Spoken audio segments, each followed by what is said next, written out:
Uy, Goryo, nasi kumpare ni mo. Asam ka mo taguan ni? Patay ta ni. Ari ko sa ilawom Ari, sa ilaw, mari, sa ilaw mari. Tagod to. Ay, yung pagsaba diha, diha juga sa ilaw mo. Kinanas pare ni mo. Diha juga. Tago diha. Kinangis si pare, atay na ni. Tiwas lang good kiyo diha. Palapos na ng bangag. Oy, asawa kong gwapa. Ha? Ay, ako din yung mga kauban sa trabaho.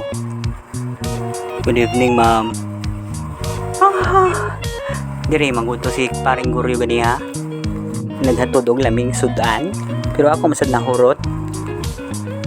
Sige lang, magpaabot lang mi dire, lutuin lang mi kay mga aon mi.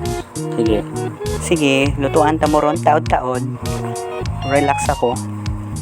Sa may ganahan yung kaon nun? Isa man ka, kaluhag ba nimo? Ya, murang kag gilamian ya. Okay mga pare, lingkod sa ta dire. Ako sa ulo na akong asawa. Hey pare, kuyog ko pare, ari ako skilid ninyo pare.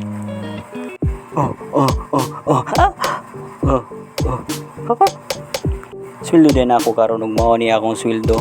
Ako ni hatag nimo. Ug mao to, masakpan ka si Goryo sa iyang kumpare? Just comment below. O gatangi ang part 3 sa kinabuhi ni Goryo. Thank you for watching.